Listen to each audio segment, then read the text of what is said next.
कि भारत के आगे झुक गया अमेरिका।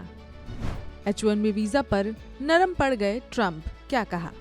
अमेरिका के राष्ट्रपति डोनाल्ड ट्रंप ने अपने अब तक के सख्त रुख से पीछे हटते हुए कहा है कि देश को विदेशी कुशल लोगों की जरूरत है। उन्होंने माना कि अमेरिका केवल लंबे समय से बेरोजगार बैठे लोगों पर निर्भर रहकर अपनी इंडस्ट्री और टेक्नोलॉजी को आगे नहीं बढ़ा सकता। एक समाचार चैनल को दिए गए इंटरव्यू में ट्रंप ने कहा कि अमेरिका को अपने उद्योगों और रक्षा क्षेत्र में विशेषज्ञता वाले लोगों को लाने की जरूरत है। उन्होंने कहा, मैं सहमत हूं कि हमें अमेरिकी मजदूरों की तनख्वाह बढ़ानी चाहिए, लेकिन हमें ये टैलेंट भी लाना होगा। अमेरिका को दुनिया में आगे बनाए रखने के लिए ये जरूरी है। इससे पहले अमेरिकी राष्ट्रपति ने सितंबर महीने में एक आदेश पर हस्ताक्षर किए थे, जिसके बाद H1B वीजा आवेदन के फीस में बड़ा इजाफा किया गया था।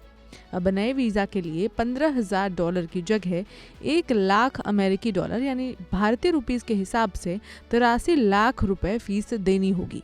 ये नियम 21 सितंबर के बाद दाखिल किए गए सभी नए आवेदन या 2026 की वीजा लॉटरी में शामिल होने वालों पर लागू होगा। हालांकि जो लोग पहले से वीजा पर हैं या जिनके आवेदन पहले दिए गए हैं, वे इस नए नियम से प्रभावित नहीं होंगे। जब इंटरव्यू में उनसे पूछा गया कि अमेरिका में पहले से काफी प्रतिभाशाली लोग हैं, तो ट्रंप ने कहा, नहीं, ऐसा नहीं है। कुछ खास स्किल्स ऐसी हैं जो हमारे पास नहीं हैं। आप बेरोजगारों को सीधा नहीं कह सकते कि चलो अब मिसाइल बनाना सीखो। उन्हें ट्रेनिंग और अनुभव चाहिए। राष्ट्रपति ट्रंप ने जॉर्जिया राज्य का उदाहरण देते हुए बताया कि वहां एक Hyundai बैटरी फैक्ट्री में जब दक्षिण कोरिया से आए कुशल मजदूरों को वापस भेजा गया तो उत्पादन में भारी दिक्कतें आई। उन्होंने कहा, बैटरियां बनाना बहुत जटिल और खतरनाक काम है। कई विस्फोट की घटनाएं होती हैं। कोरिया से आए लोग इस काम में माहिर थे और वहीं से अमेरिकी कर्मचारियों को सिखा रहे थे।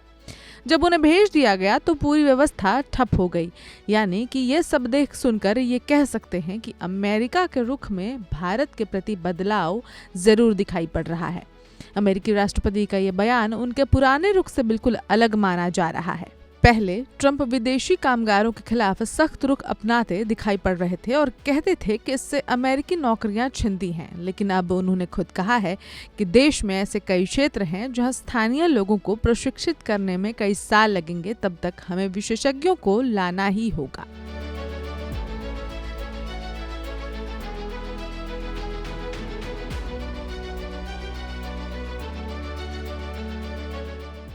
अब इस खबर में इतना ही, लेकिन जो भी अपडेट्स आएंगे उन्हें हम आप तक पहुंचाते रहेंगे। तब तक देखते रहिए one India Hindi.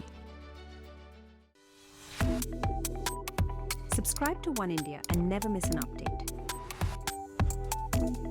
Download the One India app now.